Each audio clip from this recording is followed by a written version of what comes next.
he's just out of his mind. He said, just give me the damn ball and get out of my way. And guess what happens? They come right back down on the other end. Luka gets doubled, as you said, and there's Hardaway. Is he open? Yeah, he's pretty open. And he rips another one and cancels out. That was Clippers up 3, and all of a sudden the game is tied.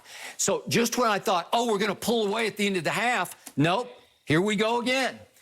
And it leads to a third quarter in which they tripled Kawhi Leonard throughout the third quarter. Yeah. I still thought he should have just demanded the ball and said, just get out of my way like he did in the first half. But they won the third quarter 30-11, and it was just hard to overcome that. And in the midst of that, if we could see what Paul George did, with 7:43 left in the third quarter, this is where Paul George has a good game statistically, but this is pandemic P. This is to tie the game. Is that open? Yeah. Is that an open dunk? Well, Skip, you remember last year, the game 7, he missed a couple of layups. Okay. That's not a layup. That's a dunk. Right. You just got to dunk it. I get that there's a hand on the ball for a second, but you just got to go up and just go strong and dunk the ball. That took the life out of the Clippers, who quickly fell over the next 3 minutes down by 11. So that's the first pandemic P sighting. And then in the second half, finally, Marcus Morris snapped out of his skunk funk that he's been in. And all of a sudden, he makes a couple of threes. And I look up, and it's a 5-point game. And I'm thinking, okay, here we go. And Luka misses again in the fourth quarter. If we could see this sequence, Luka was missing like crazy in the fourth quarter.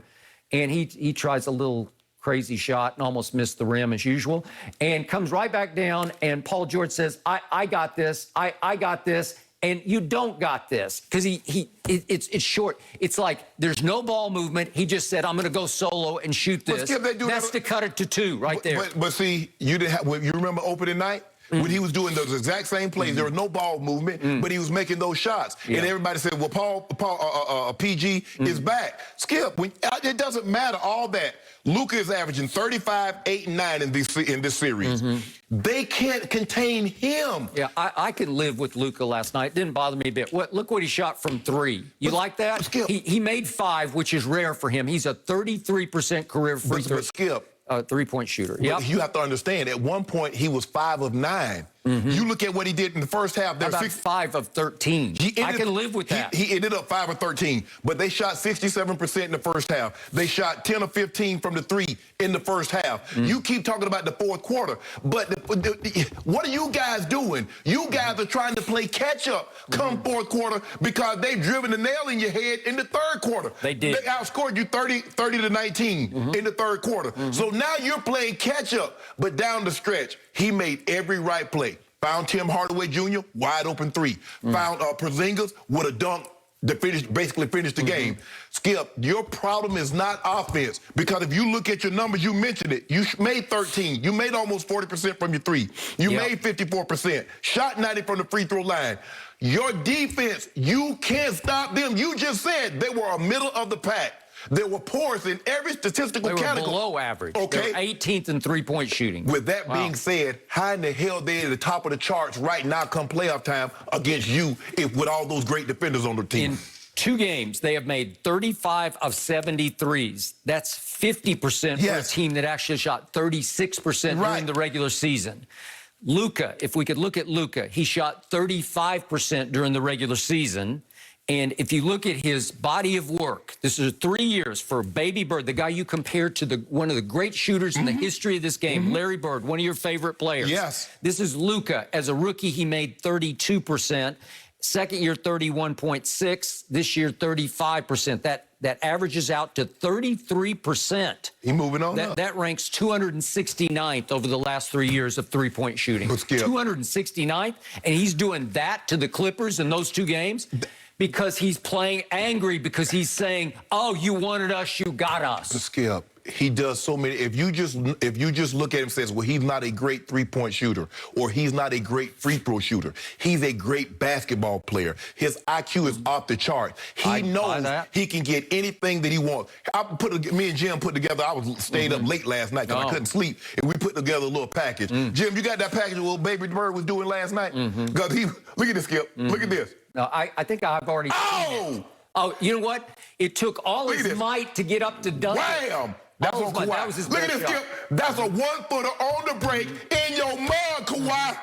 Yeah, look at Luka. Look at they can't do that with me. Oh, this Pat Bev. Oh, you too small. I keep telling you, unless you grew overnight to 6'8", you too small, Pat Bev. Look at this. It takes all his might to get up to dunk it with one hand. Way to go. Way to go. What about this, Skip? That's a good shot. All of his fadeaway step backs, they're good. I give you those. He can do that. He's not a good three-point shooter, but any mid-range, fall-away step back, he's got that. The thing is with him, Skip, he's not really shooting wide open threes. He's shooting that step back like James Harden. So those are tougher shots. But if you look at all the other guys, you look at Hardaway Jr., you look at Finney-Smith, you look at all the other guys that's shooting threes, ain't no hand in their face. It's like they're standing up on the basket hoping to get the rebound. Well, you're going to get it out the rim and take it out. Because that's what you're going to do. But if you look at Luka is taking threes, they're very contested. Everybody else, they're getting wide open looks at the basket. Skip, look, I understand that everybody's not a great player. But it's probably 6 to 7 guys. If you leave them wide open at the three-point line in the NBA, they're going to knock that shot down. Okay, I will give you this. I'm not at all disappointed in my Clippers' offensive productivity so far. It's been pretty to very good. Yes!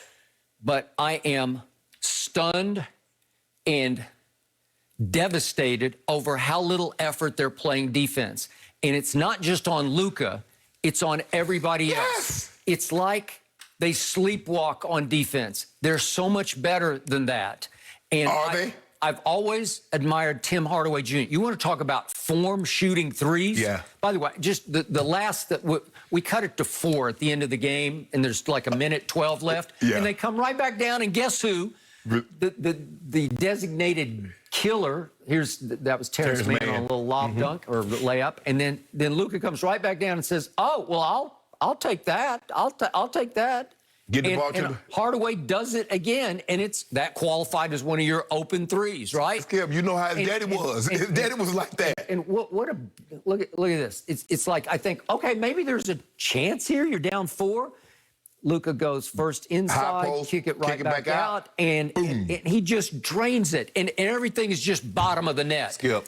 And what beautiful form. He is a really pure three-point shooter. What they did, they inserted him back into the starting lineup. Remember, at one point in time, Skip, during the season, they had him coming off the bench. That really doesn't suit his game. I understand the production that he gives you, the spark that he provides, but they inserted him back into the starting lineup. But your guys, the problem that you guys have, you have Kawhi, you have PG, you have Pat Bev and Serge Ibaka. Skip, their defense is on reputation only. Skip, those guys hadn't been good defensive players in a very long time. This is a reputation situation. This is how somebody else, well, he used to be like that. Even though the guy's changed, his reputation precedes him. Kawhi Leonard's reputation precedes him. 2-time Defensive Player of the Year. Pat Bev was on the all-defensive team. Serge Ibaka has led the league in blocks. Paul George is a great two-way player, but their reputation precedes them. They're not that now, Skip. You see it, and I've been telling you this all along. You don't want to see it, but now you got an opportunity to see it last night. You saw it up close and personal. They're not those defensive stoppers they once were. I've been telling you all along, over the last 6 weeks of the season, they ranked 2nd overall in defensive efficiency because they were getting serious on defense. And then for whatever reason, maybe they did think the Mavericks were going to just lay down and die for them. They quit. There was no urgency or energy on defense. It was all on the offensive end. Right. I will give you that. You got me dead to rights. They're dead in the water. Now they have to go to Dallas, and I do not love their chances. I don't love their chances of winning either game. So I like Dallas's chances of sweeping this series. I am declaring it publicly. It smells like a sweep to me. Well, Skip, you better buckle down on the defensive end. You better do that. That's just pride. Yeah, that's just guts. Thank you. Because Skip, I mean, there's really no score in the box score. You okay, block shots. But the offense, you shot this, you were 50% from the 3. You were 60% from the field. Those guys look at those numbers, but you got to stop Luka. Somehow, Skip, you got to get the ball out of Luka's hand. If Luka come past half court, y'all need to trap him. Hey, force him to a corner and trap him. Because if you do not get the ball out of his hand, Skip, y'all can't beat him. Because he can do whatever he wants. If you go single, He killing Kawhi. He getting to the rim on Paul George. Pat Bev is just too small. I know Pat Bev is well-intended, but he's just too small, Skip. A great big man is going to be the great small man all the time. Speaking of Patrick Beverly,